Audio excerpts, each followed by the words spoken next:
इनके दिमाग में बिठा रखा है। इस सेकुलरता को हमें छोड़ना होगा।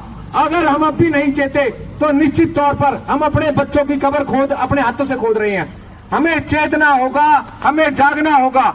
आप सब लोग अब भी अगर नहीं संभल पाए इस समाज में, अब जब हम गांव में घूम रहे थे तो बहुत से लोग ऐसे मिले जो ये उंगली उठाते हैं कि यहाँ पर क्या क्या करेंगे। एक बात बताओ, जहां पर केवल मुस्लिम लोग रह रहे हैं, मैं खुलकर बोल रहा हूं, जहां पर केवल मुस्लिम लोग रह रहे हैं वो खुलकर सरकार के खिलाफ नारेबाजी कर रहे हैं, खुलकर तोड़फोड़ कर रहे हैं। अगर हमारा एक भी घर है उस घर के लोगों को नुकसान पहुंचा रहे हैं। और हम लोग जहां ये लोग रह रहे हैं, हमने किसी को दुख दिया क्या?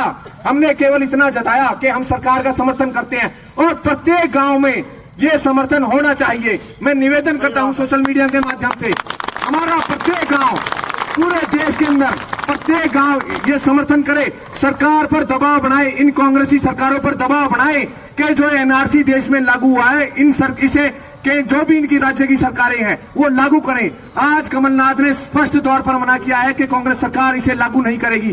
तो ये बताओ ये किसके लिए खतरे की घंटी है? ये आपके और हमारे लोगों के लिए खतरे की घंटी है। और मैं इस भारत सरकार से एक और मांग करता हूं कि पूरे विश्व में इन्होंने तो क्या किया है, केवल पाकिस्तान, अफगानिस्तान और बांग्लादेश के अंदर जो हिंदू है उनको शरण दी जाए।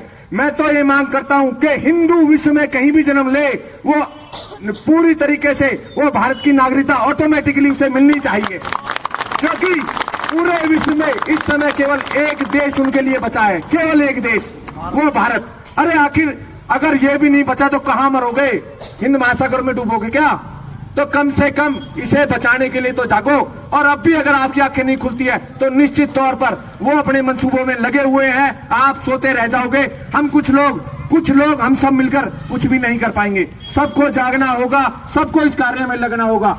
मैं आप सबसे निवेदन करता हूं कि ज्यादा से ज्यादा लोगों को जगाने का प्रयास करें। भाई साहब, ये नहीं कि भाई मेरा कुछ नहीं हो रहा। एक दिन जब विपत्ति आएगी तो वो किसी को नहीं छोड़ेंगे। वो चाहे जो घरों में बैठा है उसको भी नहीं छोड़ेंगे, जो रास्तों पे संघर्ष कर रहा है उसको भी नहीं छोड़ेंगे। तो मैं सबसे पहले आप सबका धन्यवाद करता हूं और एक बार फिर से कहता हूं कि आप सब लोग अपने आप को जगाने का सबसे पहले प्रयास करें, उसके बाद लोगों को जगाने का प्रयास करें। इस बात को समझाएं भारत सरकार जो एनआरसी लागू किया है कि इस वैसे